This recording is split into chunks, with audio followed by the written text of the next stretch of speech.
respond to these suggestions from the prosecutors. And then finally, the judge will get to make a decision. And there's several things now that are kind of outstanding. This long-awaited decision from the judge on whether presidential immunity should have kept some of the evidence shown at trial. That was supposed to be released a week ago, but we may have to wait a long time for that, although the judge hasn't said when he'll release that. And then we have to wait for, after the prosecutor's response to this, their actual motion to dismiss based on Trump being elected president. And then, of course, the judge's rulings on all of these matters. All right, Graham, thank you so much for that perspective. Much more on this with CBS News legal analyst Jessica Levinson when we come back.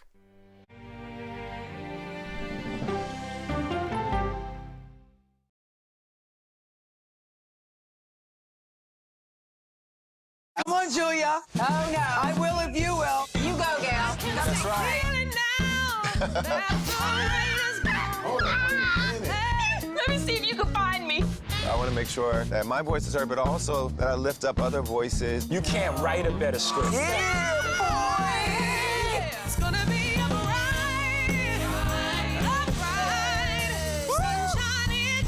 We'll see you 7 o'clock sharp.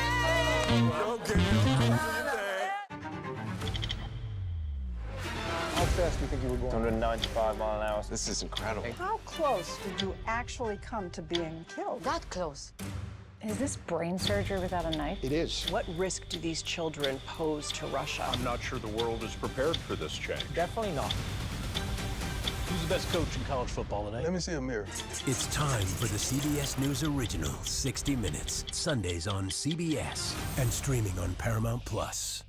Go to the ends of the earth Right now. We got something crazy.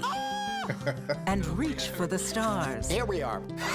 Time. Yes, it's my comeback. Hey, this is pretty fun. But wait, there's more. Experience thought-provoking, I'm open to the idea of being a human being. innovative, Da-da-da. and truly original reporting. Look through a telescope and go, wow. Because there's always something new under the sun on CBS Sunday morning. I'm a voracious consumer of information and constantly curious. I want to know the basic facts of every issue and to press into the heart of the matter. Information is the currency of democracy, and that's what we bring to the table every Sunday. When you need your sports news all the time, We've got breaking news to bring to you. CBS Sports HQ gives you a snapshot of all the sports that matter to you, Big news coming out of the NFL. A lot of movement in the rankings this week. with highlights What a finish at the final round of play. and in-depth analysis. Can they three-peat? Tony Romo joins the conversation. What can you say about this game? When you need your sports in a snap, We're bringing you that breaking news right here on HQ. find it on CBS Sports HQ, streaming free anywhere you are. At this moment, terrorists could be plotting another attack. 9/11 triggered a counter-terrorist system that included a secret database, This person needs a closer look. a growing list of nearly 2 million people, including some Americans who say they're innocent. For 1 hour flight, I have to spend 6 hours to go and come back. CBS Reports explores the system, the people responsible for it, and those pushing for change. I'm not fighting against them. I'm fighting for them to do the right thing. The Watch List, now streaming on the free CBS News app.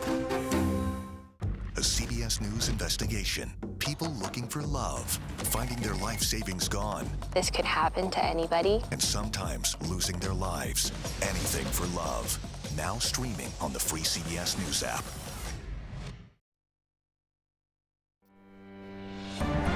Getting back to that breaking news regarding President-elect Donald Trump's hush money case out of New York and the moves of Judge Alvin Bragg. Let's bring in CBS News legal analyst Jessica Levinson. Jessica, what is happening here? So what's happening here is we're trying to find out what is going to happen to this hush money case. We know that this is the only one of the criminal cases that were pending against President Trump that went to trial, and in fact, where there was a jury verdict that was reached, and that jury verdict was guilty on 34 felony counts. But we have never been here before. So what's happening is trying to sort out what happens next when the person convicted is the president-elect of the United States. And sentencing still on the books, according to the person we just talked to on the other side of the break. What happens to that sentencing now? What happens is we don't know. Really good question. So we have a couple of different questions with respect to this hush money payment trial and the jury verdict. And number one is, does the Supreme Court's decision regarding presidential immunity have any bearing on this case? That was actually something that was supposed to be decided last week. That's on hold. Now, assuming the judge says, you know what, that immunity decision, it doesn't actually affect this case because there were not official acts at play here, then we move to what do we do about sentencing? And very briefly, there are a couple of different routes here.